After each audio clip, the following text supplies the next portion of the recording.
Molly the Express Engine. Gordon the Big Engine was not feeling very well. He'd had to go to the works to get repaired. So because of this, the Fat Controller would have to find a new engine to pull the Express. Normally he'd give the job to Henry or James, or even Boko. But this time, he had someone different in mind. This engine was Molly, who was the newest engine on Sodor at this specific time. The Fat Controller came to see Molly. "Molly, I have a very important job for you to do in the morning," he said. "Gordon is unwell, so I'd like you to pull the Express for him while he's away. Do you think you can do that?" Molly began to feel nervous. Yes, sir," she stuttered. "Splendid," said the Fat Controller, and he walked away. But secretly, Molly was terrified. Engines of her class were express engines back in the day, but she'd never done that sort of job, so she was worried that she might make a mistake. That evening, Molly puffed into the shed. Henry was there. He'd heard all about Molly getting the express, and he felt proud for her. "Well done, Molly," he said. "If you ask me, you might be more deserving of pulling the express than me."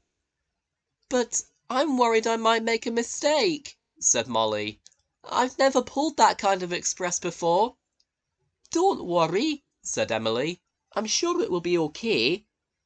Besides, it's okay to be nervous. I once pulled the express while Gordon was away, and I was afraid I might make a mistake because of my wheel slip problems. Some problems did happen, but I got there in the end." "Emily's right," said Henry. "Surely you'll be okay. But you do have to remember where to stop, though. That's the most important part." Now Molly was even more nervous. What Henry and Emily had said to her was getting a bit too much to take in. The next morning, Molly puffed into Knapford Station as Percy shunted the express coaches behind her. "Good luck, Molly," he whistled encouragingly. But Molly still felt nervous. It was nearly time for the train to leave, but the passengers didn't seem to be getting on board. Molly was worried that they might be late. Excuse me," she said shyly. "Can you get on board, please?" "Let's leave the guard to do that," said her driver.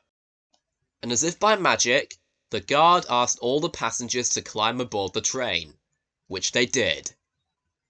Molly was thankful that the guard had done that, and once the guard blew his whistle, the train was off.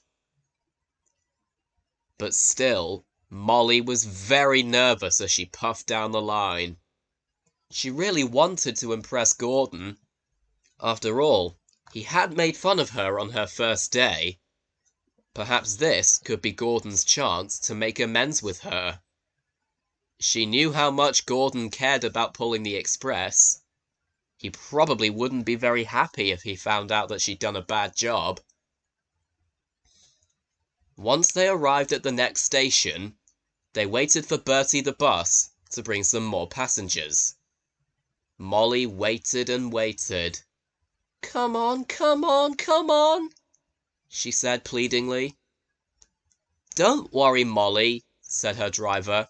"The train's not due to leave for another 10 minutes. Bertie will arrive within that time, I assure you." And as if by magic, the little red bus rolled up to the platform.